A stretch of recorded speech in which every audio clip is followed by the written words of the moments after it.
Hiya, Barbie. Hi, Ken. You want to go do a podcast? Sure. Jump in. Ladies and gentlemen, Barbies and Kens, Kellys of all ages, and everyone else, welcome to Binging Barbie, a Barbie movie podcast. I'm your host, Jay, and with me I have my wonderful co-host. You're a good dancer. You could be another Tara if you do as I say. Isn't that what you want? John! I want many things. Tara is one of them. So yeah, for those of you just joining us, we are a podcast about Barbie movies, and each week we watch one of the straight-to-DVD animated Barbie movies, and we rate its story, characters, animation, voice acting, and music to see how it stacks up. This week we will be talking about the 24th animated Barbie movie, Barbie in the Pink Shoes. But before we get started, we have two special guests joining us this week. Returning from our Magic of the Pegasus and Three Musketeers episodes, Rachel is here. Hello. And we also have a first-time guest, a very good friend of mine, Scout. Hi. So now, Scout, since this is your first time on the podcast, I have to ask you, what is your Barbie history? Have you seen any of these movies? Did you own any dolls? Anything like that? I was not allowed to have Barbies as a kid. And I didn't watch any of the Barbie movies until college, at which point some of my friends watched them in the dorms and I mostly ignored it and did my own thing. And then more recently, one of my friends, whenever we have movie nights, will occasionally be like, we're watching a Barbie movie tonight. And I just kind of sit there and go, yeah, okay, sure. Yeah, it's interesting. You're not the first guest to come on and say both that you were not allowed to have Barbies growing up and then also that you discovered the Barbie movies in college. So, Yes. Which might partially be because I have a lot of college friends who have guested on this podcast. So. Yeah. But yeah. So, Barbie in the Pink Shoes.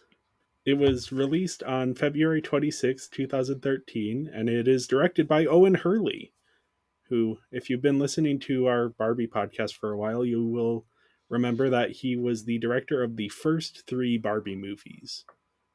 And he is returning to the franchise after 10 years away for this. And I think you can tell that it's a kind of return to some of the ideas of those first movies. Oh, yeah. Yeah. Maybe in good ways and maybe in not so good ways. We'll He get to loves that. ballet, I guess. Yeah. Which We'll makes get sense. to that. We'll get there, yeah. And it is written by Allison Taylor. This is her first and only Barbie movie, but she is a TV writer who's done a lot of work. She's known for the sitcom Married with Children. She did some episodes of Lizzie McGuire, the Cheetah Girls movie, if you remember that from the mid-2000s Disney Channel. And then recently the Raven's Home, which I think is the reboot of That's So Raven. Yeah. We were just talking about child actors last week. And now this week we got someone who wrote for that. I Yeah. could feel some of that in some moments. Okay. I'd be curious for your insight. I actually haven't seen any of her other work, so. And then we also have music by Jim Dooley. This is his first Barbie movie, but he is a very, very prolific composer. He works in almost every medium, and when I say prolific, his IMDb list is just so long, and it has things like he did music for the Simpsons game, for the Pushing Daisies TV show, Little Mermaid Ariel's Beginning, that straight to DVD Disney movie, Epic Mickey the video game, A Series of Unfortunate Events Netflix show, We a like live that action one. Kim Possible movie. Eh. Yeah. So a lot of work across very different mediums. And yeah, some of it, like, yeah, I like the Series of Unfortunate Events show. Good soundtrack, too. Yeah. I was just saying, it sounds a little all over the place. It's like some of those names. It's like, Yeah, it has to kind of adapt his style. And here, I think there's a lot of adapting as well. Mm-hmm. And the music itself was performed by the Slovak National Symphony Orchestra. So once again, going to sort of these Eastern European orchestras to do the songs. Especially with classical music again for ballet. And Yep. especially since Swan Lake is Tchaikovsky. Yeah, Is Russian. yeah. It makes sense for Eastern Europe. Mm. So yeah, the story follows Kristen, who is a dancer for a ballet company, and they're performing this big showcase. And she's talented, but she often gets caught up in the music and dances her own choreography, which in ballet is a big no-no. And this movie tries to make it out like it isn't, but Oh my gosh, Mhm. yeah. No. yeah. This That whole was- film is a no-no. That was something we were commenting on throughout the whole movie is, Yeah. listen, it's great to be your own person, but you can't do that in a ballet company when you're working with other people. Yeah. It's like Any she would be terrible at Yeah. any team sport, any kind of like anything where she has to work with other people. Horrible to work with. Yeah. She needs to do an entertainment individual business. Barbie has to learn activities. teamwork. Oh my gosh.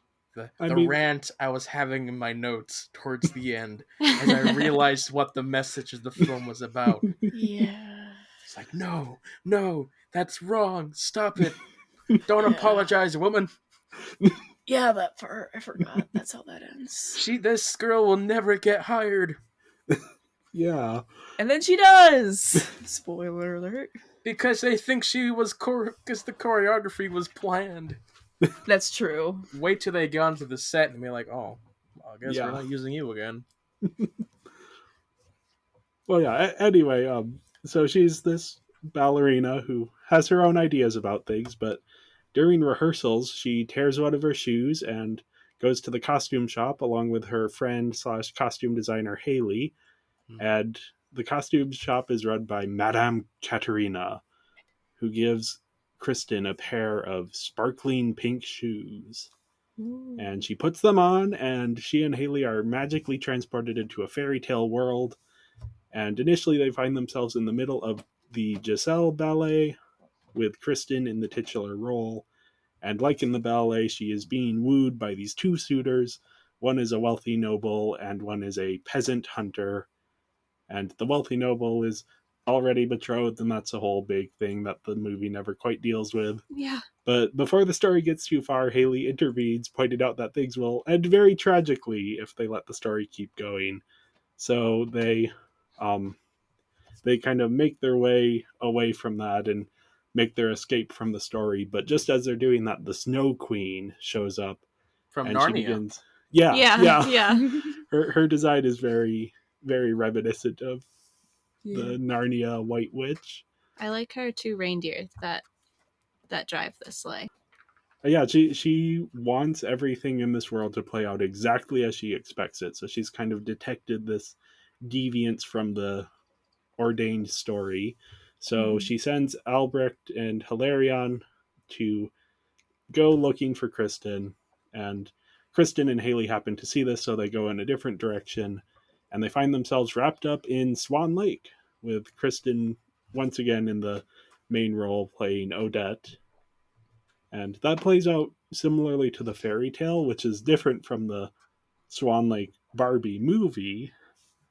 But during the ball with Prince Siegfried, Kristen is chosen over Odile, which once again deviates from the story and changes the ending. The Snow Queen shows up and kidnaps Haley. So Kristen goes after her, meets up with Albrecht and Hilarion, and the three of them rescue Haley and defeat the Snow Queen. And Kristen takes off her pink shoes and ends up in the real world just in time for the showcase, where, as we were saying, she embraces her own choreography rather than following the planned steps, and as a result gets offered the chance to get her own show. She arrives with 15 minutes before she's supposed to go on, at which point Haley goes, "Hold on, I have a costume adjustment to Oh my make," god. and somehow makes a fully new costume in 15 minutes, less than that. That magically turns into something else. And in the then middle of fully, the show. and also she gets longer hair and a full hairdo change on stage by spinning, I guess. Magic. Yeah, but she wasn't wearing the magic pink shoes anymore. So I No, it's guess it just bullshit. rubbed off on her. Mm. She was still in her normal clothes, no makeup on, and somehow in 15 minutes she was ready to go on stage, which is anyone who's ever done any sort of performance knows that will never happen. No. Ever. Yeah, we discussed this on the Christmas Carol episode. These Barbie movies don't have a full grasp of the sort of backstage of what goes on in a theater or, in this case, a ballet company. Or the business as a whole. Yeah. Which, I mean, part of this is a fantasy, though. I think we could maybe talk a bit about how, since ballet is often something that young people, especially young girls, want to get into, and these movies are very much meant to appeal to young girls. Mm-hmm. Oh, So they're teaching them lies. yeah, that's an extreme accusation that is not wrong. What is the message here? That you can tell the same story more than once? Or be yourself? Yeah, I mean, They don't work together. kind of both, but it just doesn't fit with the context. yeah. I feel think like, if it were yeah. even any other dance that isn't ballet, but because it's ballet, I think what they're going for. Because if you think about Barbie, Barbie is very much about you have the doll and you make your own stories. So then you maybe have a sibling or a parent who's like, that's not how the story goes. So this movie is like, no, you get to decide the story yourself. But it's doing this through the medium of ballet, which is that is not how ballet works. It's just fully not how ballet works. Yeah. It's fine for the fairy tale world, but once you got to real life, Yeah. that's where it starts to become a problem. That's where the message doesn't really work that well. Right, yeah. Yeah. It's interesting. I don't know what the takeaway for kids is supposed to be beyond just like the vague be yourself, which we've seen before in Barbie movies, but here it's maybe a bit oddly applied.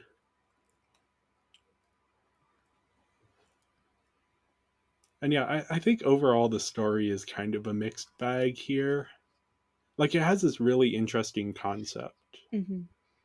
of like here's this mashup of all of these fairy tales, and we're going to kind of be commenting on them and having this sort of metatextual thing. But it And struggles to be a story as well, because half the film is just them dancing. yeah, I mean, they're ballets, so Right, there was of going to be course. some of that. yeah, but there is like I think one of my frustrations with it is that they spend so much time in the Swan Lake story. Like They that's a just solid. breeze past the Nutcracker. Yep. Yeah, the that Nutcracker. was that. The Nutcracker was just there for a second, and then that other girl who had an obnoxious voice that made me want to tear my ears off, and then she was frozen, and then the Nutcracker was like, "No, Snow Queen, I'll do what you want," and that was it. Yeah. That was all. I Goodbye, think that Nutcracker. I think forgot this film about was Nutcracker. just supposed to be an homage to the older Barbie films, where they did the Yeah. ballet.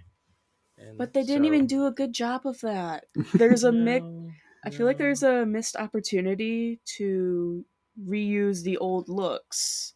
Mhm. Like, Yeah. I don't know, maybe that's just me. I just think it would be cool if they used kind of the original Swan Lake outfit.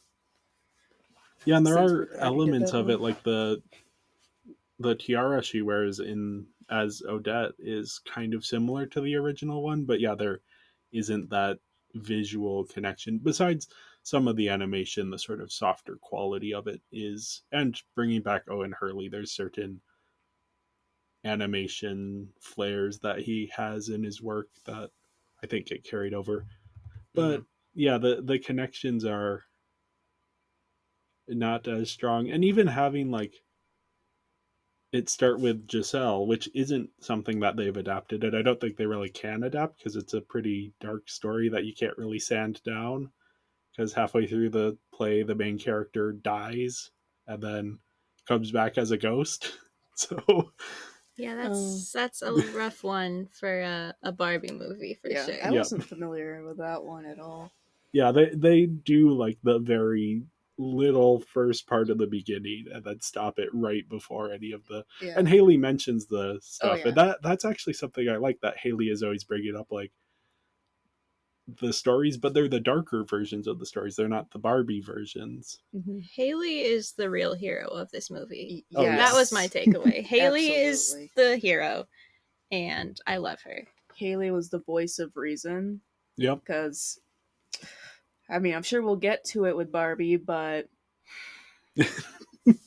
She liked dancing. I want to strangle this Barbie Yeah, why did this plot happen? because she's She an puts idiot. on the shoes, goes onto the magic land, and then they just, for some reason, decide to do some of the story. Why? Yeah, you can So- take the shoes off right away. What is... So are Because- any of you familiar with the original Red Shoes story? I'm not completely sure. if I So am. it's a fairy tale about a young girl who gets adopted by a rich old lady who gives her a pair of shoes, and someone like puts a spell on the shoes where once she starts dancing, the shoes will keep dancing. And so the idea of it is sort of like becoming consumed with something, and then eventually it's a dark story, so she's like dancing and she can't stop dancing, and so she cuts off her feet, but then the shoes are still dancing with her cut off feet inside. But I think that's why they change it here, and it's the pink shoes, but that idea of she can't stop herself from dancing, and that's sort of like reframing that artistic expression as a good thing rather than a bad thing. And in the fantasy world, it does make sense because of at the beginning when she's dancing and she all of a sudden the subtitles say lively music to signify that she's going to do her own thing now. Yeah. And she gets caught up in the music and just can't stop doing her thing, and so it does kind of make sense in the context of that in the fairy tale she doesn't want to stop dancing because this is something that she just gets carried away and continues to do things when probably she shouldn't. Yeah. Though the movie seems to say, "Oh no, go ahead, you can keep." But it's fine though. Yeah. And obviously, there's like different levels to this, and I think the message they're trying to give kids is like, "Oh yeah, be yourself. Don't try to conform to pre-existing narratives of who you should be." But the way it's delivered is maybe a bit like shaky. Yeah, there's some execution issues. Oh But yeah. I do like the crossover element with it all. Yeah. And I don't know, maybe that's just me as like a fan fiction nerd or just story nerd in general, where I just kind of like the interaction Yeah. and the changes. I love fairy tales and that kind of stuff, so that was also one of my Yeah. favorite things. And it's the like, Snow Queen like trying to correct everything. Yeah. I did really like that. yeah. And even that it's like, because it's not just the Swan Lake and the Giselle, it's also, as you said, the Snow Queen, taking elements from there. It's taking elements, as I was just talking about, from the Red Shoes. And then it's even like some Wizard of Oz elements. There's even like a line that apparently is a direct reference to Wizard of Oz. I did when we were watching it, I did say, this is just the Wizard of Oz, but Barbie. Kind of. Yeah. With the shoes and off to a mystical land. And But they're not even trying to find their way home. At well, least Haley Barbie is. isn't. Haley is, Barbie yeah. isn't. She's just Yeah. No, Kristen She doesn't. does whatever she does. Yep. Yes. Yeah. Barbie's gonna get everyone Haley's killed. doing her best. And honestly, if the movie had been just like, hey, let's just spend 5 to 10 minutes in a bunch of different fairy tales and then like move on to the next one and see a little bit of that, I would have liked that. Whereas this one, it's like, oh, here's a bit of Giselle. Now here's a lot of Swan Lake.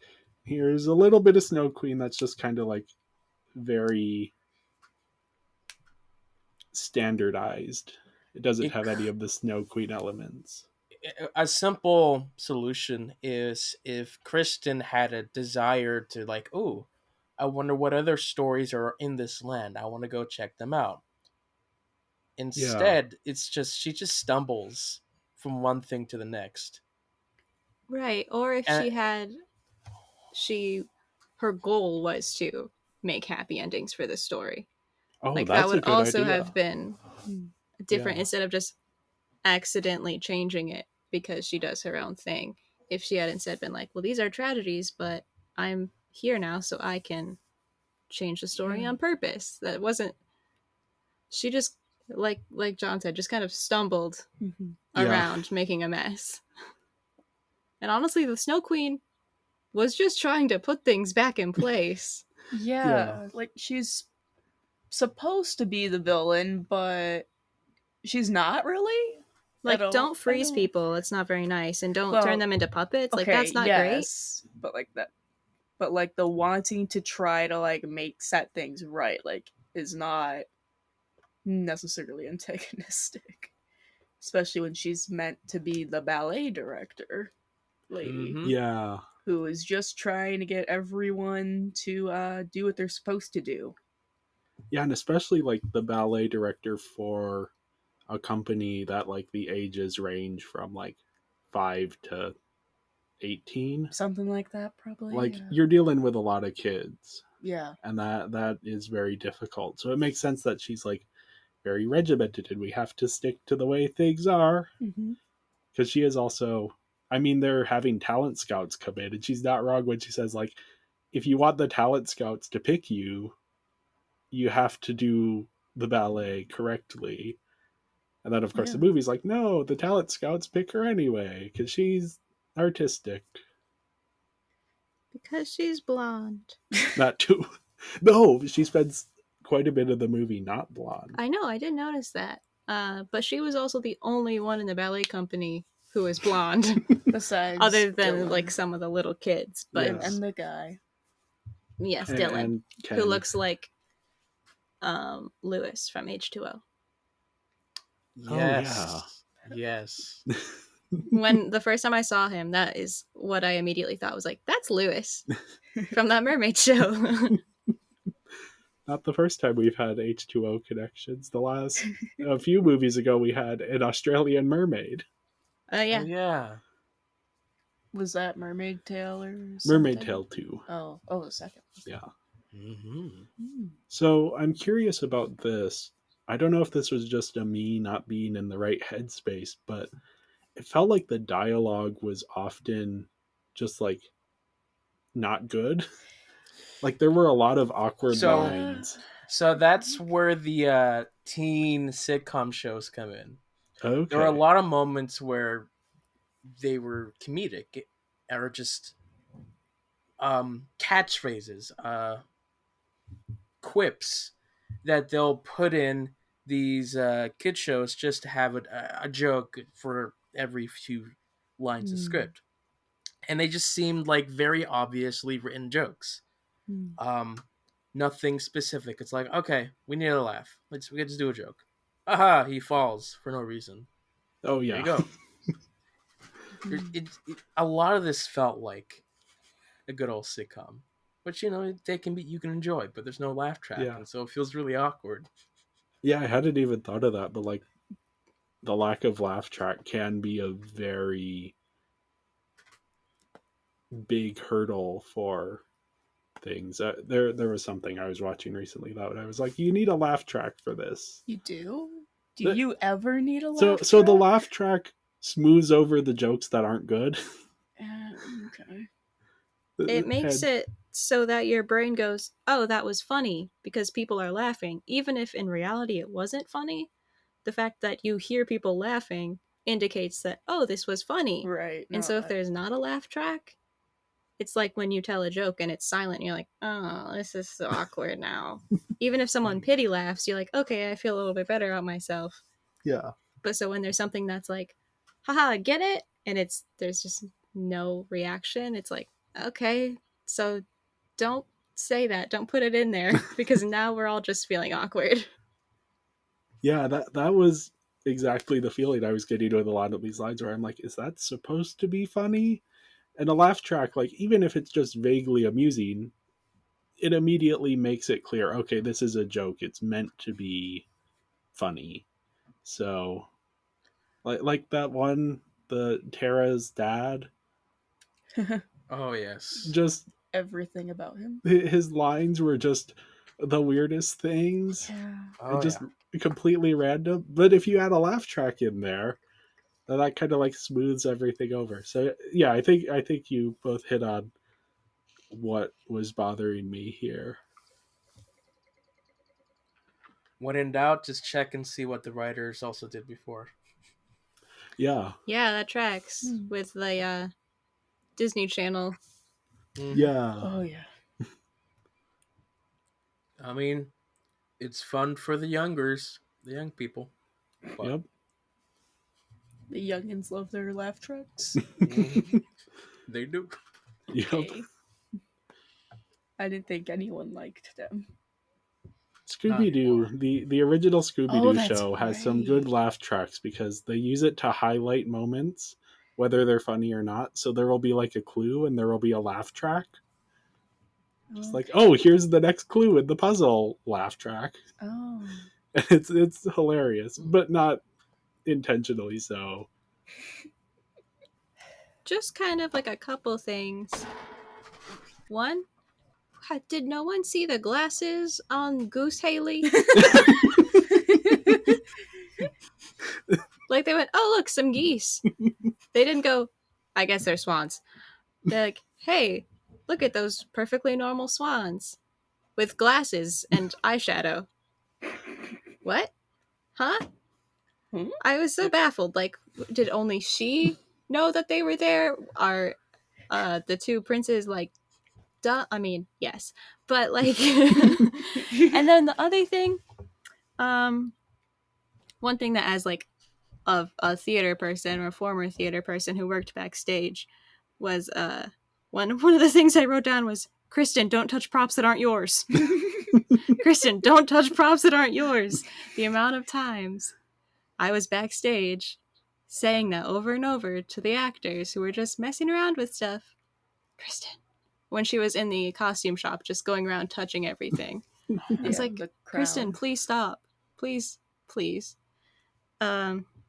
Another thing was in the when they were swans at the ball and they were just causing problems. I did just write Untitled Goose Game. Yes, me too. Yeah. It was so I was like, this is Untitled just Goose Untitled Game. Goose Game. It was great. It was very excellent. I actually wrote Untitled Swan Game. Okay, well, yes, Oh. that's fair. Oh, and then I was curious because they show up in these fantasy stories that are happening. What happened?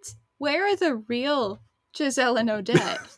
Because all It's the other characters Kristen. exist, And and the recognize story them was as going on yeah. previously. Huh. So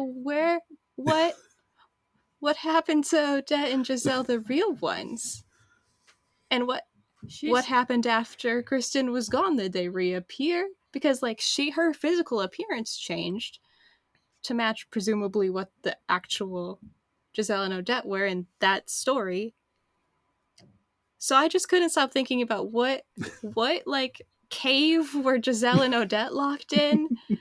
Like, did Madame Katerina, like she's a witch, obviously. Yes. I did just write Madame absolutely. Katerina is a witch and I love her. But like where'd they go? And what happened after Kristen left? Did they just appear back? Like I Maybe they just magically appeared in the costume shop, just like, right, yeah. what's going on? There's a little switcheroo. Yeah. Like I think the shoes are meant to be some sort of self-insert ballet performances Okay. where like Madame Katerina has a ton of different pairs, like revealed at the end with different Yeah. sizes. I mean, I guess it doesn't make sense then why is there multiple like ballets going on at the same time in this world? Like that seems a little odd then, but Maybe as like it the could be meant to be an escapism. yeah, Thing. like the fantasy world doesn't actually exist outside Right. of like the Nutcracker. yeah. Like the story of the Nutcracker where Clara has that dream and is in that Yeah. story of Yeah. the Nutcracker, but And I was half expecting at the end when Madame Katerina opens the closet, I was half expecting it to just be like this door that opened up, and it's just like, oh, it's like everything we just saw, but it's all like sets. Oh yeah. But no, that was. But no, it was just a bunch of pink sparkly shoes. Yeah, Yep. 12 of them. Oh, Whoa, ooh. really? Not And there really. was that there was that Three Musketeers reference as well. Mhm. There was. There was, yes. yeah. I did like that part. Yeah. I mean, I did sort of think of 12 Dancing Princesses when watching this, because this does sort of remind me with, like, getting their new shoes and then going off to dance in this new land is like Yeah. a form of escapism, to just dance as they please. Yeah, and I it don't know. is one of those elements that's just like, because the last few Barbie movies we've been watching have been all set in the present day, a lot of them with the main character being specifically Barbie. So this Mhm. one feels like a return to like the 12 Dancing Princesses era, the Princess of the Pauper era, even if those Mhm. aren't directly referenced, there is kind of like those elements in there. And that might have to do with, didn't you say the director's the one that did the first few? Yeah, I'm not sure what the story behind him coming back is, but yeah, he's returning after a decade to this franchise. Yeah. And he did direct the original Swan Lake. So, They probably were like, well, we want to do this big ballet film. Let's get this guy back. yeah. And we'll probably talk a bit about the ballet and the animation section as well. Sure. But yeah, on to scores. I gave the story a 3.5 out of 5. Oh, yeah. I gave it a 2.8. Oh, boy. That's so specific. Yeah, just to be not too harsh at a 2.5, but a 3 is like, it's not worth a 3. Okay. Because I'm so furious at the messaging, and that they chose the wrong message for the subject matter, and just how the story has an interesting concept of like entering the fairy tale and perhaps changing some things, but it doesn't really do anything with it. She just stumbles in there. It's like, oh, okay, let's just save the day. Why? I don't know. There's just a lot of unfinished ideas. Yeah. Yeah. I gave it a. Do I have 3.5? 3.5. I gave it a 3.5, and I think it's just so much of. I have seen this movie before, like Okay. a year or so ago, and I remember really liking it. And I still do, but I think I like a lot of the potential of like the different ideas they're playing with. Mm.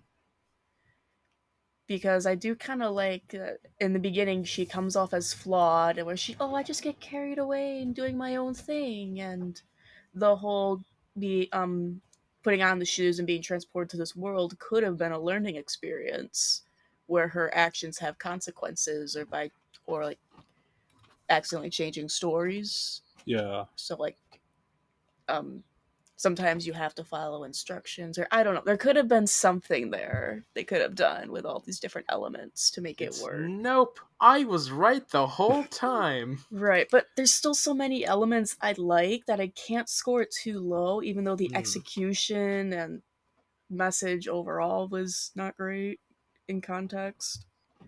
So yeah, it's a mess. I gave it just a 3 because it was like fine. It wasn't great. It wasn't like the worst. I hadn't seen it before. And yeah, we've talked about a lot of the uh, clumsiness of the movie and the message. So I felt like I didn't dislike it.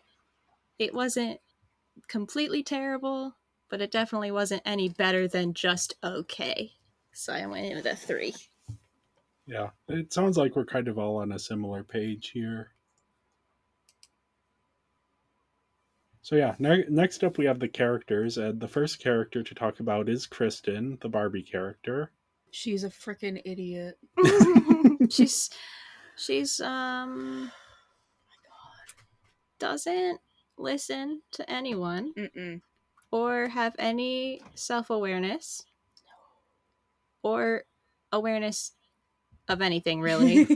she's really just caught up in her own kind of fantasies and She likes to doesn't dance. grow or change No, at Yeah. she the end of the doesn't. movie. She does not. There's no character development for her. Nope. She just gets better hair And a better dress. and a better dress. Debatable. She had some better dresses earlier, but okay.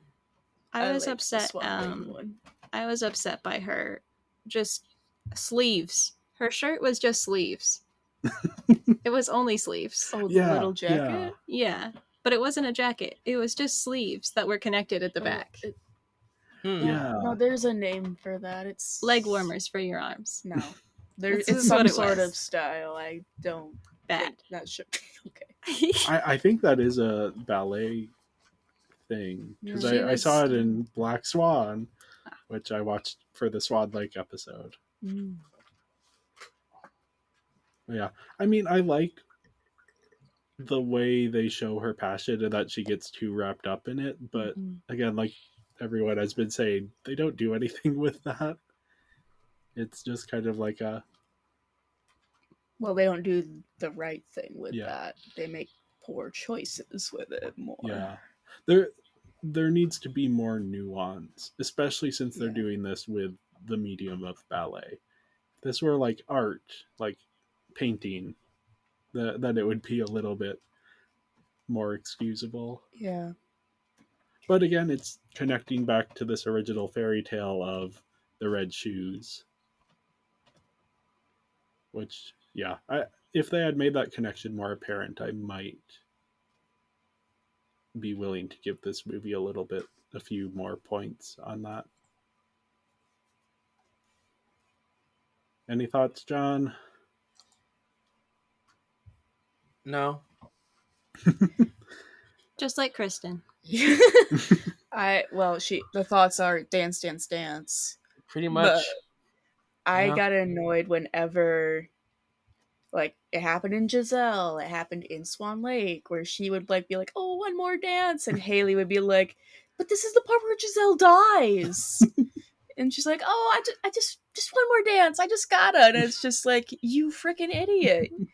You are a ballerina. You know these stories like the back of your hand, and you're just like, oh, just one more dance. Like, why does your costume director friend have to tell you to get out? What is this? It No. bothered Speaking me of so much. the costume director Fred, we have Haley up next. Haley is the best character. Yes, I love her. Yeah, she's the audience surrogate here because she knows all of the tropes, all of the stories that are going to be played out, and she's just like, she's fed up with it. Mm-hmm. She's like, we need to go. I just also thought she was funny. I don't know. Yeah. Just she was sort of a comic relief, but definitely sort of I'm not sure if plot device is the right word, but her sort of being an audience surrogate made Kristen move along. Yeah. It's like occasionally there will be a horror movie where one of the characters is familiar with the tropes of horror movies. She's filling that same role here. She's in a fairy tale movie and knows the tropes of these fairy tales. I did also find it interesting that the Snow Queen, like, it was Haley who was the problem. That's why Haley was the one who got kidnapped. Because the Snow Queen, when she nabs Haley, went, you aren't supposed to be here. Because Kristen was going along with things as planned. Haley was the one who's like, Kristen, we need to go home. These are tragedies. And Kristen was just dancing away obliviously. And so that's why Haley was kidnapped. Because the Snow Queen was like, okay, you're causing problems here. If it was just Kristen, my stories would be fine. You are too smart and too reasonable, so you got to get out. So I thought that was really interesting too, that if Haley wasn't there, Kristen would have just ended up in the tragedies of the ballets. Yeah. Haley's the true hero here. Oh yeah, Absolutely. yeah. Mm-hmm. Oh, one detail I forgot to bring up, story related, is Swan Lake. They include the detail that the swan is made out of Odette's parents' tears. Yes, Yeah, and I Haley did is not know so that. grossed out by Yeah. it. But yeah, that's sort of like, these are, they end up in the darker versions of these fairy tales, though obviously they do not end as darkly as the original stories do. Yeah, Haley's the one who's, and I like her friendship with Kristen, No, I because do too. we've recently had a lot of Barbie movies where, and it works. It's a fine trope, but it's like, at the start of the movie, the two main characters, they're enemies, and then over the course of the movie, the character that's opposed to the Barbie character learns to like the Barbie character, We and they do become have that friends. here. We do with Yes. Tara. Sorta, yeah. Who has no development. She just, her development happens entirely off screen. It was like Back to the Future. They Yeah. get back and all of a sudden she's nice. Yeah. Like what's his name? The Biff. oh Yeah, Yeah. Biff. He gets back from the future, or the past rather, and now Biff is nice. And that's basically what happened with Tara. Was she was mean and a bully, and then she gets Kristen and Haley get back from the fantasy land, and now Tara is nice to her for some reason that there's no explanation for. Now I usually for these movies I like to read. There's a Tumblr that goes through all of these Barbie movies and writes up reviews. I believe Barbie movie reviews is just the name of the Tumblr. And what they pointed out here is that, like, maybe it was Tara's under so much pressure and stress that she's just kind of lashing out. But then as soon as she's done with her performance, that stress is gone and she can relax a bit. Now, I don't think the movie actually supports that interpretation, but I No. do like that idea. I'm not sure, because I'm trying to think now. I could be wrong, but I think a lot of Tara being mad at Kristen, or like being mean to Kristen, was because of Kristen doing her own thing. And Yeah. like, don't ruin my showcase. Yeah. Which, first of all, babe, she's not going to ruin your showcase. Like, it's going to be pretty obvious that Kristen messed up her own thing. That's not going to reflect on you at all. You're okay. But like, the annoyance makes sense. So yeah, I don't know. It could just be a somewhat of a, because her performance went well, now she's fine. Yeah. Or she doesn't actually hate Kristen. She just is annoyed at her for doing her own thing, like everyone else is. Yeah. And again, I like that interpretation. I just didn't get it from the movie. Right. There wasn't enough. Yeah. Like, we can say that's what happened, but there's no actual evidence or reasoning to support that. That's just something Yeah. that we can decide to believe. If they had done a different fairy tale and Tara had been in the fairy tale world and that was communicated there, that would have been like, what if Odile is an actual character? Because Tara was Rothbard is. Odile. Yeah, Tara was Odile. Oh, she was? Yeah. Okay. Yeah. But she doesn't have any lines. She has a few. Yeah. Daddy! Yeah. She's whiny. Yeah. And also, in that fairy tale, there's no reconciliation between Odile and Odette, Yeah, so that no. also doesn't follow into the quote-unquote real world, so. No. Yeah. No. Her dance partner is Dylan, who in the fairy tale world is Prince Siegfried, Mm-hmm. who is very generic love interest. Yeah. Like, he barely factors into anything. Yeah. And he's not the love interest in the real world. Yeah. He's I did just find a that guy. I think he interesting. is. He is, because there's a But- bit of jealousy in the beginning. from Is Tara. At least he's There supposed to is, be. there is. Yeah. Because I thought they were trying to go that way, but it seemed like they didn't lean super hard into like the competing over the boy thing. Even though, yeah, like I get to dance with Yeah. him. It's not I super think strong. the thing It's that there. clues me into it is, and I think it's something that is interesting about his character, is that he's the one who recognizes Kristen's talent before anyone else. Mm. So kind of that he's sort of has a crush on her and is like noticing, oh, she's good, which we can debate, and we have debated whether she is good or not, but that he's sort of already in her camp. And then that is actually one thing I do like about his arc here, is that is what clues him into who the real Odette is. Yes. Yeah, Is when that she was- starts dancing with her own choreography, which we've litigated this, but that is, I think, a moment where it actually works in the Yeah. story's favor. I did like that moment. But yeah, he's kind of a nothing character, Mhm. like a lot of the Kens. I Pretty think the much. more interesting male characters in this movie, we have Albrecht and Hilarion. They are definitely in love with each Oh, other by yeah, the Oh, end yeah. of the movie. They're They are boyfriends. boyfriends. Yeah, they are like, at the start of the movie, they're pining over the girl, but then they're like, mutual pining leads them to realize that they're actually in love with each other. I know. It's like Into the Woods. So funny. Yes. An agony, that song is. Agony. Yes. They're riding along on their horses singing John Jacob Jingleheimer Schmidt. Yeah, what was that? Just two bros hanging out. Yeah. Guys being dudes. Yeah, I was thinking, and it's been a very long time since we've seen sort of any significant relationship between two guys in a Barbie movie. Yeah. Like, that's not something that happens often. Obviously, the target demographic for these movies, that makes sense. But it is kind of interesting that, like, oh yeah, there's this relationship that's developing completely on the sidelines. We don't really see much of it, but it is there. They're usually just siblings. Yeah. Mm. Siblings are like a parent and son. Very rarely have we seen two guys on a similar playing field having like a friendship or a maybe more than a friendship. My favorite example though is Island Princess, where the Barbie character has two gay dads. One of my favorite Those things, were animals. yes, those were Oh, yeah. I was like, wait, what? the peacock and the red panda. Yeah, that's right. That's right. Who bicker like a married couple, Yeah, because they they are do. a married couple who have adopted a human girl and an elephant. It's like the Jungle Book with Bagheera and Baloo. Yes. Yeah. And the Lion King. Yeah. Timon and Pumbaa.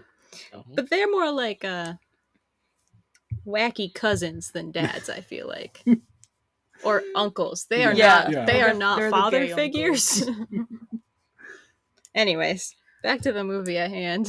Yeah. Well, one of my favorite things about Albrecht and Hilarion is this joke that they make about the age gaps, where, and this is a thing in these fairy tales and in history, of like, women were married off at disturbingly young ages. Mm-hmm. So this joke of like, Kristen is entering this fairy tale and immediately gets two marriage proposals. He's like, no, I'm 17. I'm not ready for this.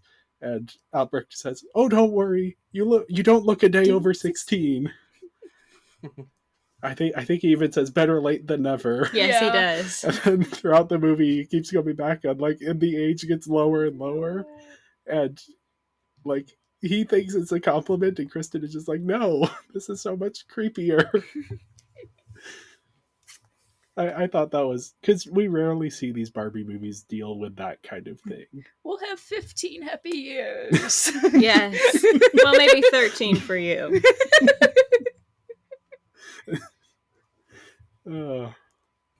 I'm not familiar with the Giselle ballet. So with the Albrecht and Hilarion bonding, is there anything?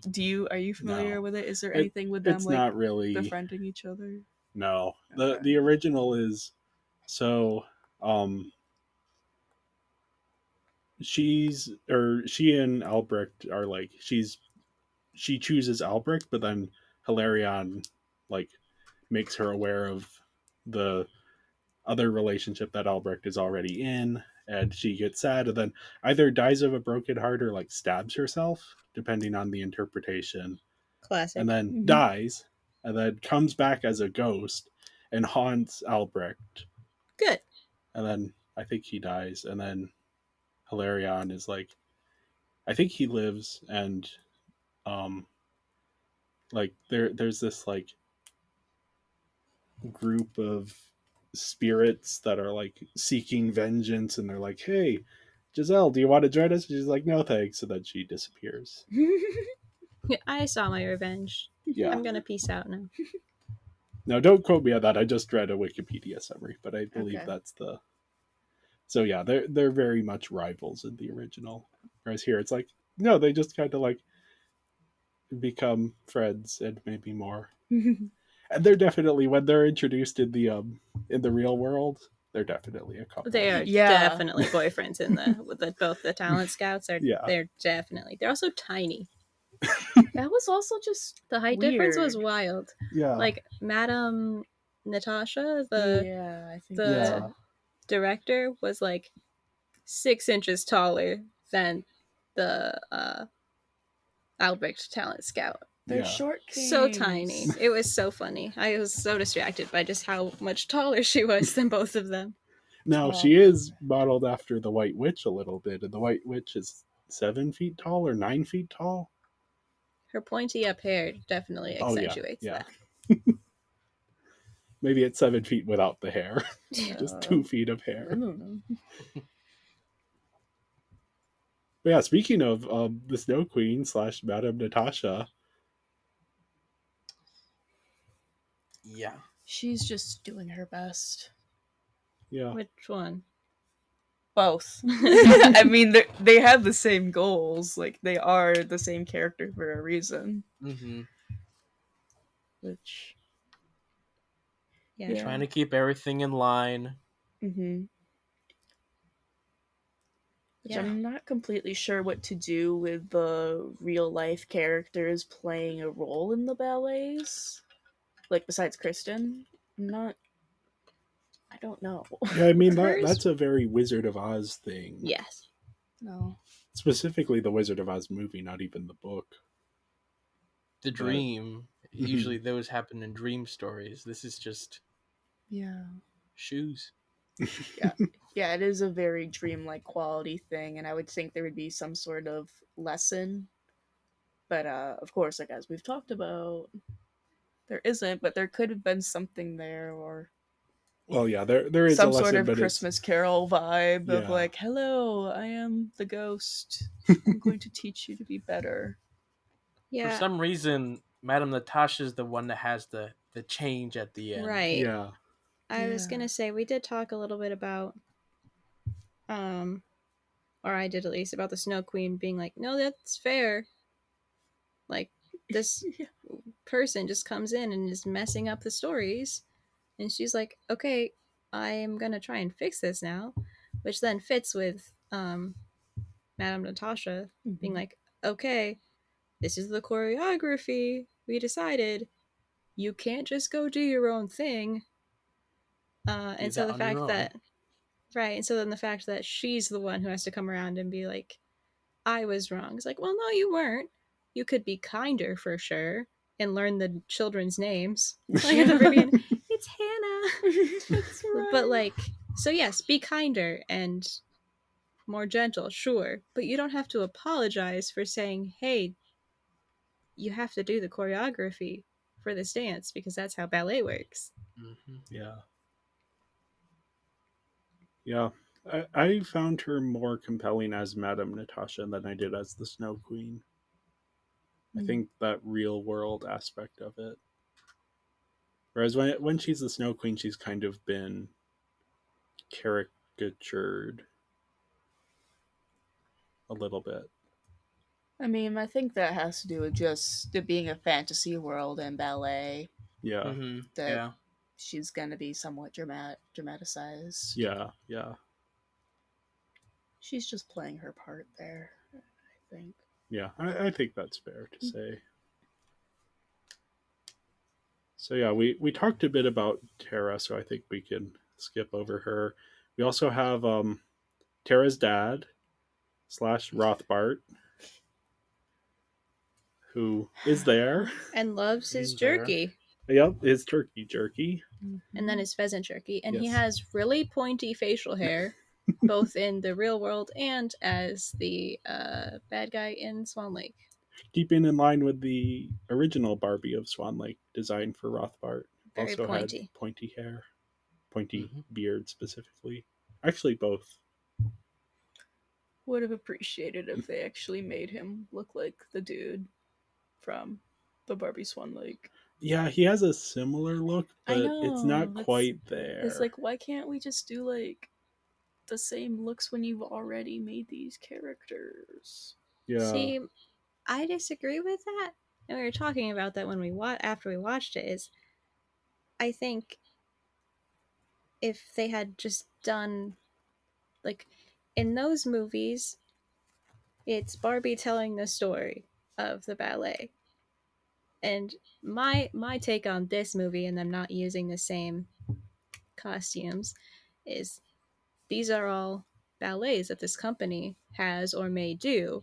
And so this would be like these are the costumes that this company like like the costumes that Kristen was all going around and touching all of them like these are the costumes that this ballet company might use if they were to do or had done these shows. And so to me it makes sense that they aren't the exact same outfits that were in the Barbie movie versions of this.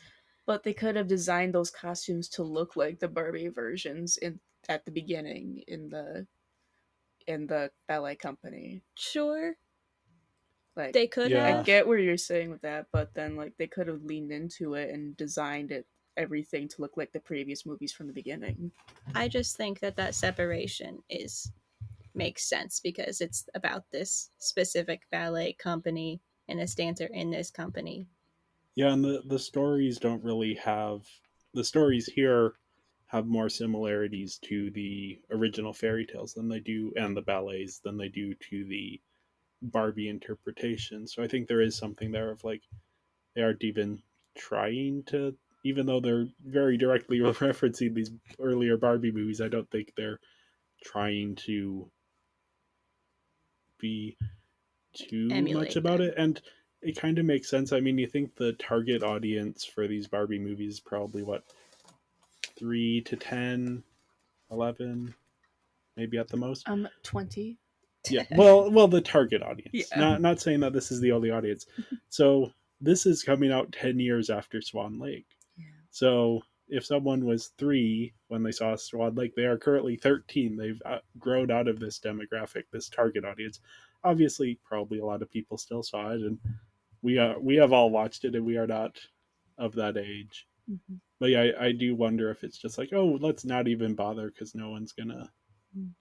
I guess I just want my Barbie cinematic universe because that's Yeah. what this movie makes me like think of with all the different ballets. I don't know. I mean, Yeah. there is one. It's been confirmed that everything is part of the same universe. Barbie's the actress Yes. playing these characters. Yes, that is what Fashion Fairy Tale and Yep. Fairy Secret reveal. Mm-hmm. And on the subject of Rothbart's look, I just looked up the voice actor who plays him for later on in the episode, Bill Mondi, and he looks like Rothbart in the movie. Oh, Yeah, he does. So That's funny. I They wonder. did just go, okay, Let's animate this dude. yeah. So that might somewhat explain the change. Mm-hmm. He looks like a slightly bad guy. We'll just make his design off of him. He has a goatee. He works.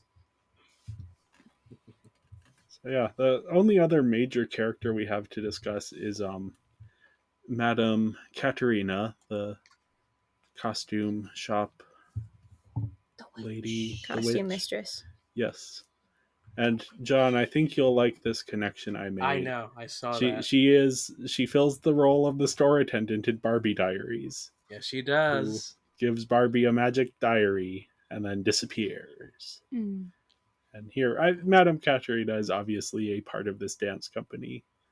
So, but she is a witch. She has a whole cabinet full of these pink shoes. How many other ballet dancers experienced the shows? What was their lesson? Were they all trying to achieve the same thing of messing up their own dance? Yeah. Or what? Why? Maybe it's a pendulum that goes back and forth. It's like, oh, now you've done too much expression, so now you need to go back to the formalism. Oh no, now it's back to the. Maybe it just kind of goes back and forth. Maybe. Her only solution for every problem is magic shoes. That's why she has so many pairs. You just say, I have a problem, and she goes, here's some shoes. She threw Hopefully out this will all the solve other it. shoes of the of her same Yes. size, just so she can get them the pink shoes. Size 5 is teeny tiny also, by the way. The fact that Yeah. Barbie's like, I have size 5. It's like, are you a... Like, she's 17. Like, are you... That's teeny That's tiny. so small. And what was it? Haley pulls out a size 2 that are clearly bigger. Yeah. Size 2 is not even an adult size. Size 2 is children's sizes, which I know because I worked at a children's clothes and shoe store for a while.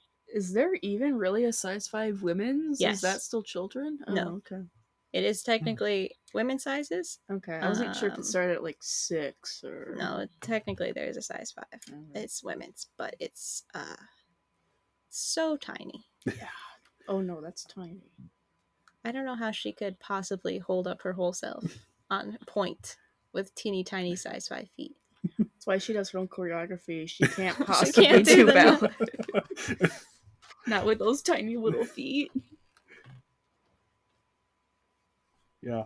For some reason, Madame Katerina was giving me like slight Suspiria vibes, which Tilda Swinton playing Madame Katerina in the live action remake of this sounds perfect to me. So that is my contribution to this discussion.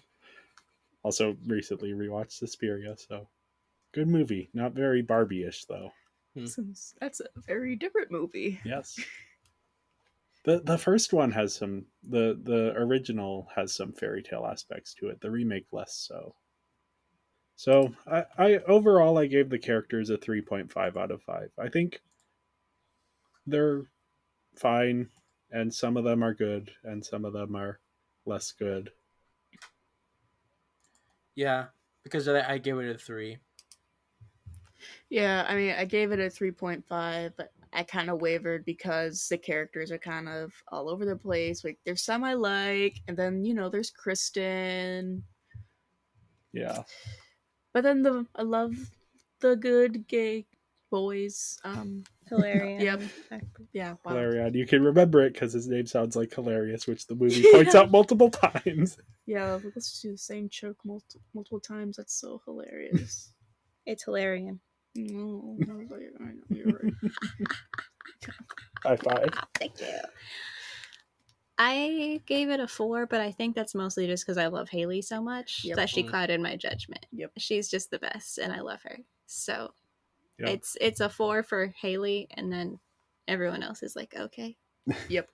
Yeah, I think my score is like 2.5 points for Haley, and then 1 point for Albrecht and Hilarion. Yes. And then everyone else is just kind of Yeah. maybe like a little bit there for Madame Katerina. Yeah.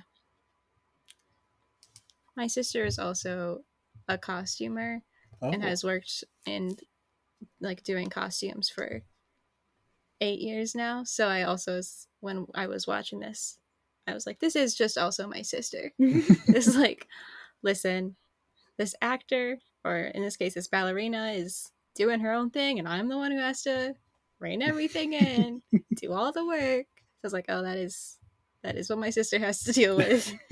So I also had a soft spot for Haley because of that. But Yeah.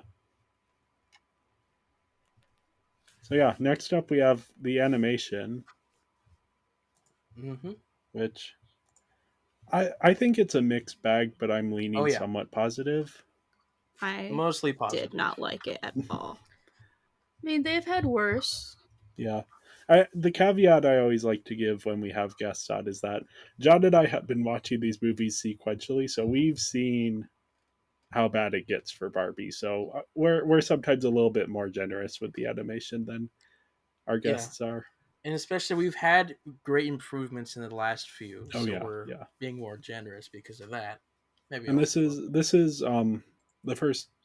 I have a lot of DVDs for these movies. This is the first one that I've rented digitally in a while, and this is the first one that I saw actually has an HD option.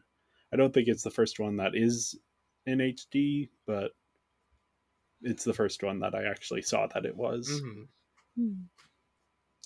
I mean, 2013. Yep. Yeah. No, the character model animations are very up and down. I think Yeah. The very beginning looked great. Yes. I don't The like the introduction. faces so much. Yeah, the introduction, they look fantastic. Yeah. Yes, It I all like that intro. downhill once they got to the fairy tale land. Yeah. Models weren't as detailed. It was just generic. Almost going back to Perfect Christmas, but not quite. Yeah. Scout mentioned before we started recording the eyes. The eyes are terrible. Yeah. I That Oh, was hated them. Oh, yeah. The eyes are so awful. Like the beginning of the movie, I was like, I hate this. There's something wrong. The eyes are bad.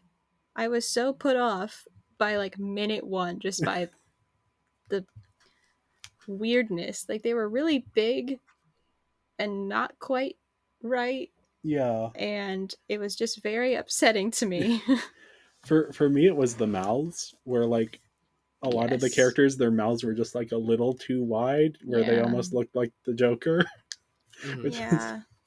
and the mouth movements. I don't know if any of you had an issue with this, if it's like a thing with the copy we were watching, or if it's the TV I was watching it on, but like the mouth movements weren't quite matching up with the dialogue. We also had that. Yeah. Okay, we so it did might be have an that a actual. little. Although we all watch It was digital from the same, copies, yeah. so it could be an issue there, or it could be an actual. Mhm. But yeah, I like the softer edges on all of the character models, bringing it back to sort of that Princess Charm school look. And even back to like as far back as Nutcracker, that one had softer, rounder edges. Mhm. And I think that does a lot to bring it back to sort of the feel of these early movies. And there's even specific camera movements that I feel like I've seen in other Owen Hurley projects, sort of the way he swoops the camera around at different points in time. I felt like I recognized that. And the first scene in this where we're following, I don't know if it's Kristen or just a random ballet dancer as she like leaves the dressing room and is walking into the theater, and it's over the shoulder. I just thought that was a really interesting introduction. Mhm. And it's the theater is less colorful. It leads to this very distinct tone at the beginning where it's almost more intense and more dramatic than these Barbie movies tend to be. There isn't as much comedy, not as much color, but then it obviously very quickly becomes more like a typical Barbie movie. Barbie, I think, looked off in this one compared to other Yeah. films. Where I didn't, I looked at her and thought, she doesn't look like a Barbie or Barbie Yeah. that we've seen in the past few films. So it looked really off in the beginning, and it looked even more off when hair color changed and just all Yeah. that happened. Her bangs at the beginning were terrible also.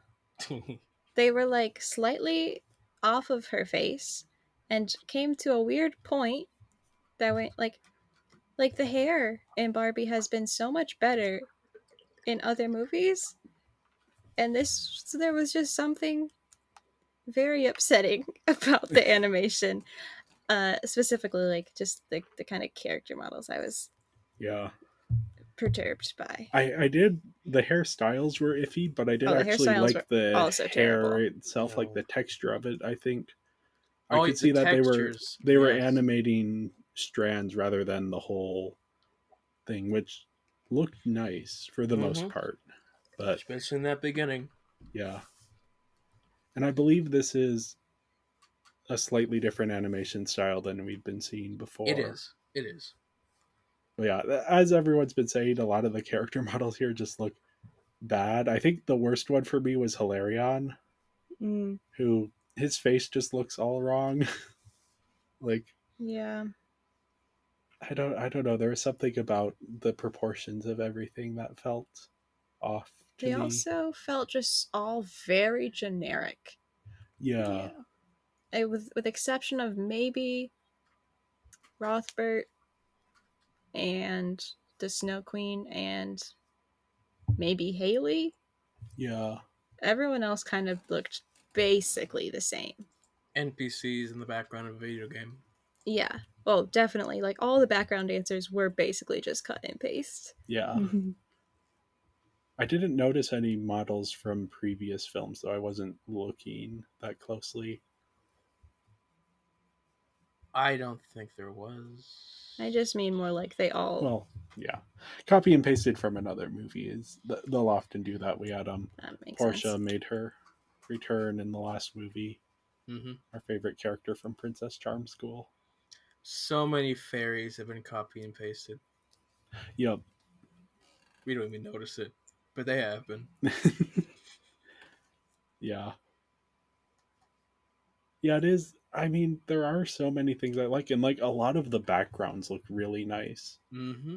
And we're finally getting these fantasy settings again. I miss those, and we got like a villain layer. It has been so long since we've had a evil villain layer.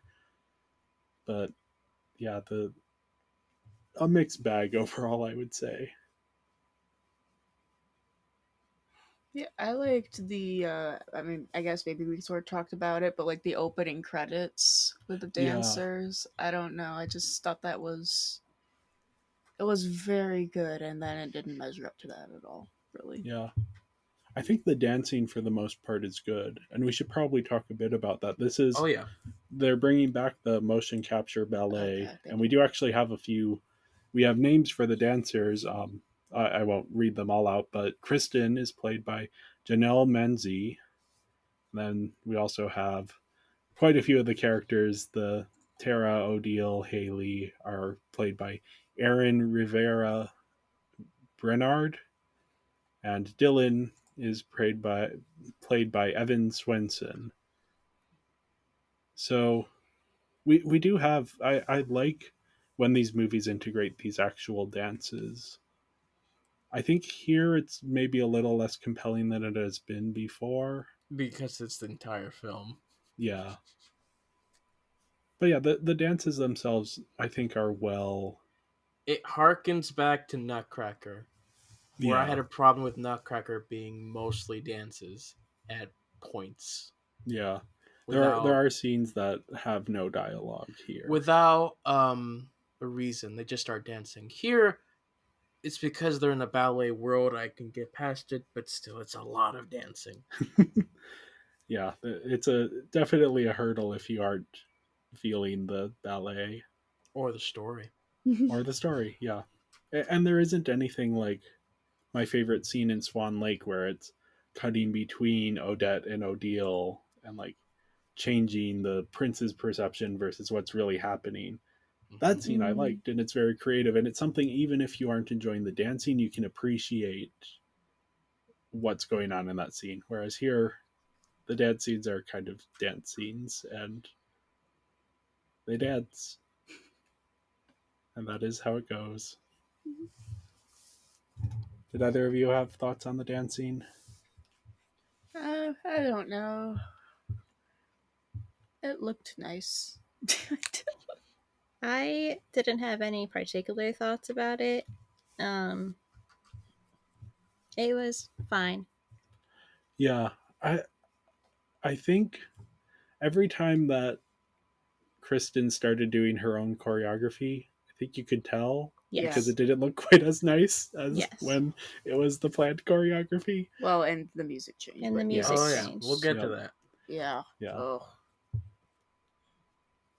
but yeah. Overall, I gave the animation a 4 out of 5. I liked a lot of it, but also I can't give it full points for the things it does with the character models. Yeah, I give it a 3.5.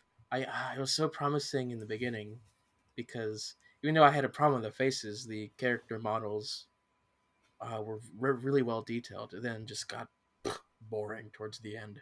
Yeah. So yeah, 3.5. I had a 3 on this. It's been worse, but yeah, just little off. I gave it a 2.5 because I was just so unsettled Yeah. by the eyes and the hair and just Oh yeah. Yep. and because I haven't been watching the movies all in order. I've only seen a few of them and not enough to be able to differentiate between animations. I was just from the beginning was like, oh, I don't like this. I'm very upset. So I gave it a 2.5 for Yeah. the animation. And unlike John and I, you haven't seen Princess Diaries or Perfect Christmas, where the eyes are also bad, but so much worse. So yeah, I again, as often happens when we have guests, like John and I are grading on a different scale, and Yeah. I think it's fair to say, like, if you're just putting this on a random day, yeah, the animation is not going to look as nice as if you're watching these in sequence. So yeah, next up we have the voice acting. Kelly Sheridan back again as Barbie. There were a few movies where she was gone, but now she's back. And once again, she does a good job. I don't have anything much to say. There were a few lines where I could tell that there was maybe a struggle for understanding the line, Yeah, and they were the quippy sitcom lines that just are thrown in there.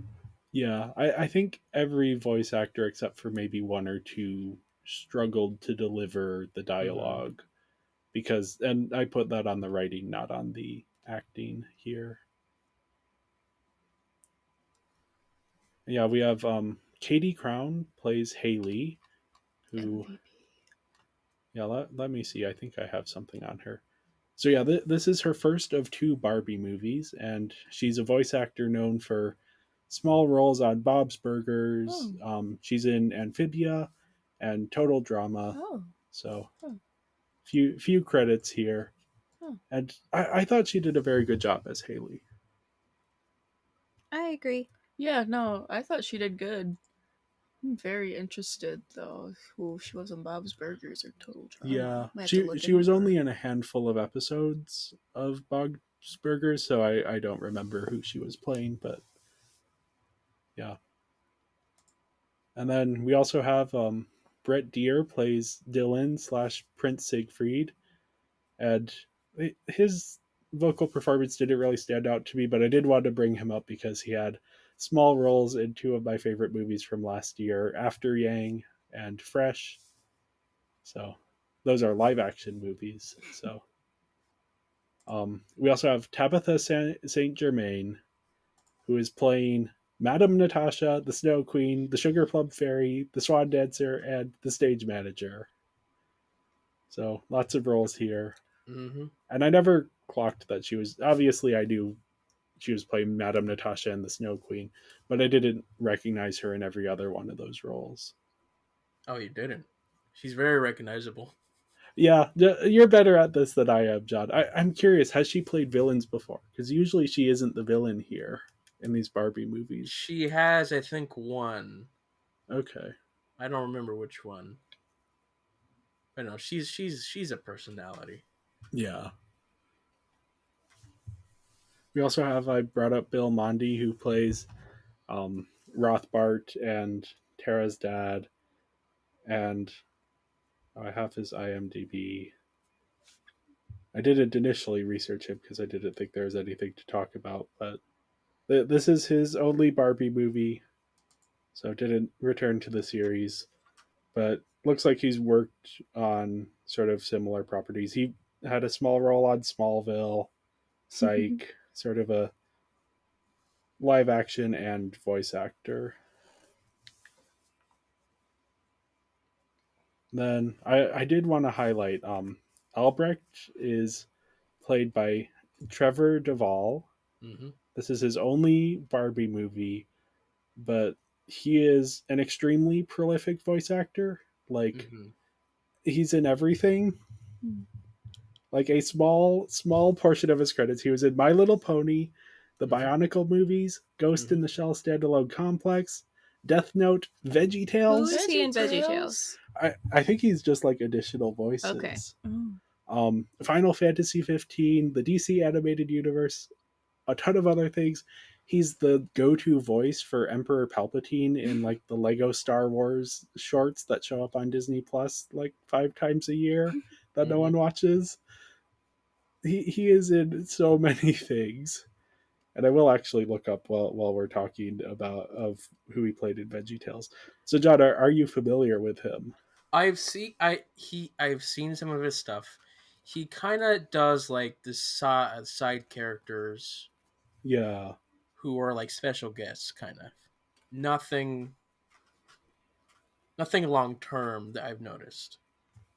yeah. It did look like, besides like his role as Emperor Palpatine and maybe a few other shows, that he's mainly showing up as like in one or two episodes. Mm-hmm. But yeah, I thought his work here, he he was the one person who I think consistently sold the dialogue. Yeah, I would agree. Mm-hmm.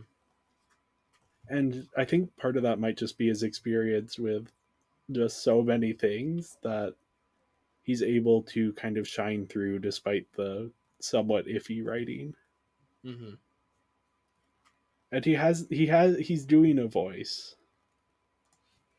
And I think that fits for the character. Oh yeah. Yeah. Because it would track if that wasn't even the character's real voice, but the character was doing a voice. Yeah. Like, that's just the kind of character that Albrecht is, so. Yeah, he's disguising himself as a peasant. Very poorly disguising himself. They didn't bother to give him a different costume. I did also love Haley being like beef stew or whatever the French thing was, and he immediately said the like fancy French thing, and she Yes. went, aha!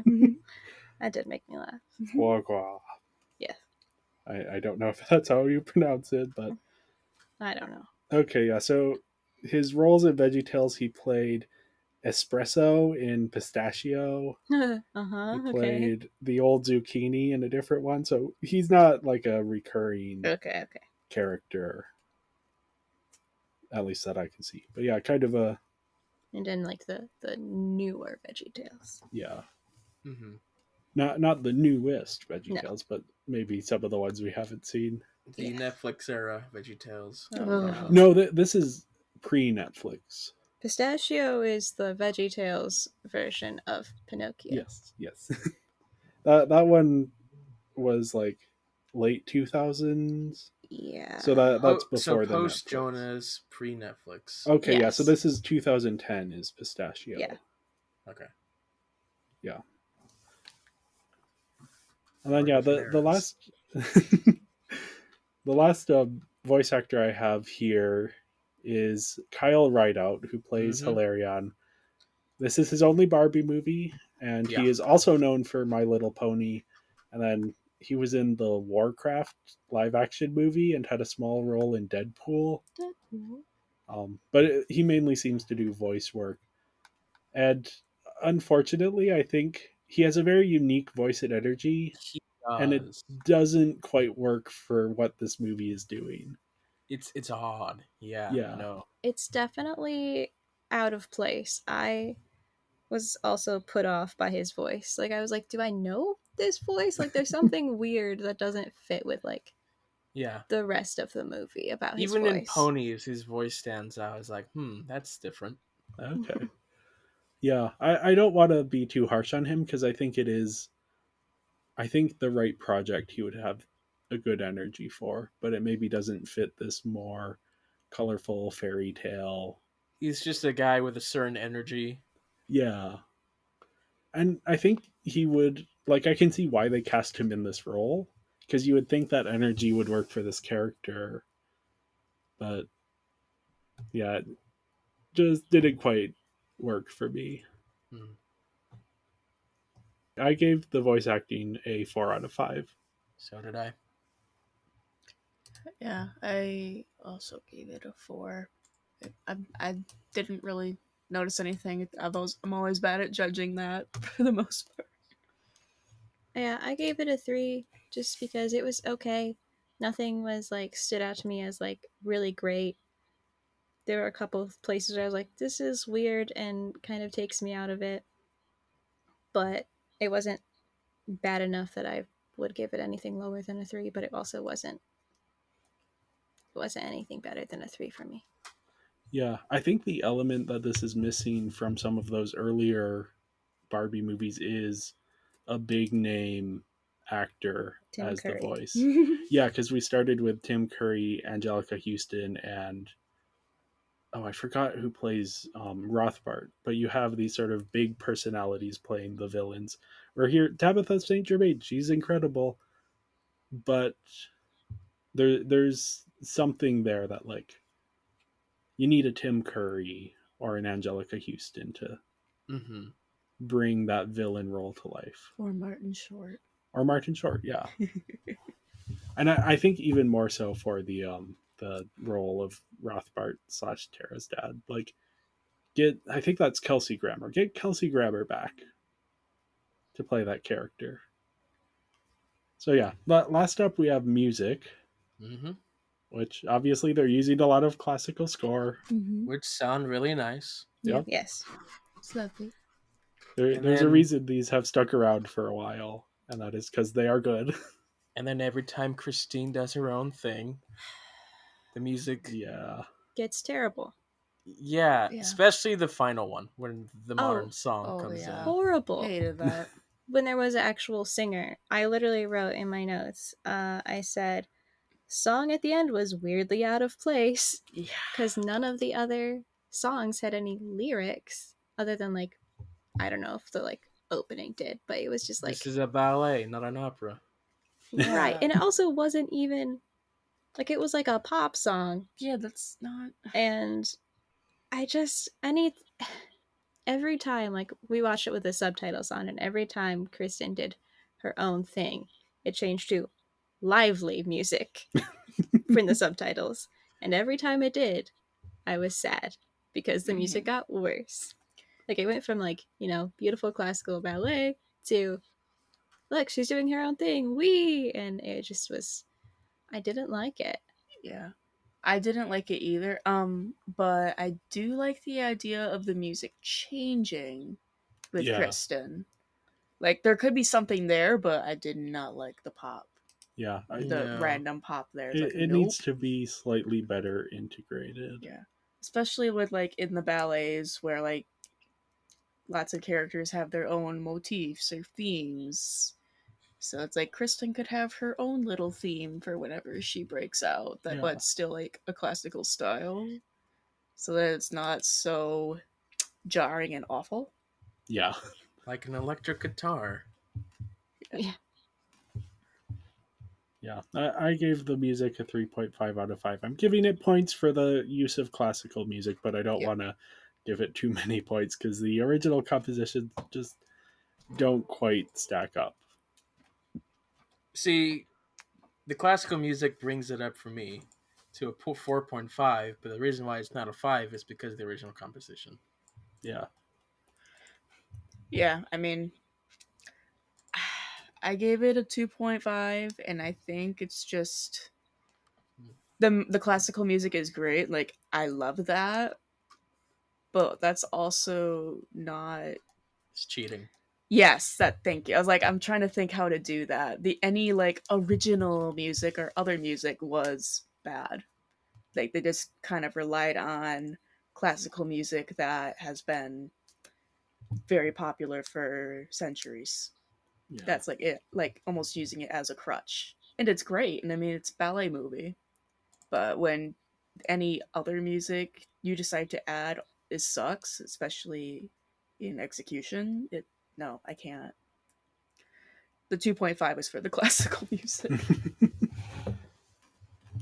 Yeah, and then I gave it a 3.5 basically for the same reason Jay did. Like the classical music, it was beautiful. You know, that symphony did a great job. Yeah. Mm-hmm. And then it was taken down by the lively music and just the the original compositions. They just didn't work. They Mm-mm. didn't work with the rest in my opinion, they just didn't work with the classical music, and the transition from the, you know, numbers that she was dancing to the lively music also weren't smooth.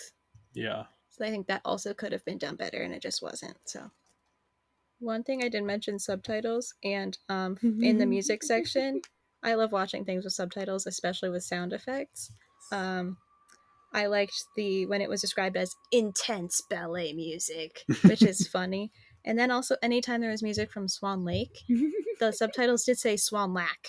No. It just said Swan L-A-K. I love Swan Lack. That's my favorite ballet, is Swan Lack. Ooh. But that's all else I have to say about that. I feel like this movie's just so close. Like I feel like that's a big theme we've been like coming back to every time. It's like there's some good things, it's just not quite right. It's just everything's just a bit off. There's a swing and a But, miss. yeah, but like I still love this movie. I just think it's a lot of fun and there's some good things, but there's just a lot that's not right and doesn't work. Yeah, I'm in a similar boat of I wanted to like this movie, and I went in excited to be revisiting this like early Barbie movie, those ideas, those themes, and then watching the movie, like it started out good, and then it kind of didn't go anywhere more interesting than where it started. So yeah, overall, I gave the movie a total of 18.5 out of 25, which is a 74% or a 3.7 on our scale. This is pretty low in my rankings overall, even though it seems high. Again, I grade most of these on a curve, so Yeah, I give it a 17.8, which is a 71% and a 3.5 5-star rating. I think it's like mid tier for me. yeah. Yeah. I gave it 16.5, which is 66%, which honestly I'm a bit part of me is saddened because I do like this movie and that just sounds so low, but yeah, it just isn't, Yeah. I don't know, objectively good. Even Yeah. though it's fun. And then I gave it a total of 16, which is only a 64%. But like I said, I don't watch Barbie movies. I didn't. I haven't watched very many, and so the fact that I haven't watched very many is this was probably one of my least favorite of the ones I've seen. I think other ones I've seen have just been more fun and had more interesting standout things. And Which this one was just like have you seen? Nutcracker, Swan Lake, 12 Dancing Princesses, Diamond Castle, Okay. Mariposa. I do know I watched. The only one I watched as like a youth was the one with Bibble. Fairytopia. One of those, yeah. Yeah, but it was in 6th grade, and all I remember is Bibble. Yep. Those are. I think I've also seen Princess and the Pauper, but those are the ones off the top of my head that I Okay. remember. And yeah, this is just probably my least favorite of the ones that I've seen, and nothing stood out to me as particularly fun or interesting about it, other than Haley was great, Yeah, Yeah. she was great. but not enough for it to. No. She could not redeem us. No, as hard as she tried, she could not redeem the movie for me.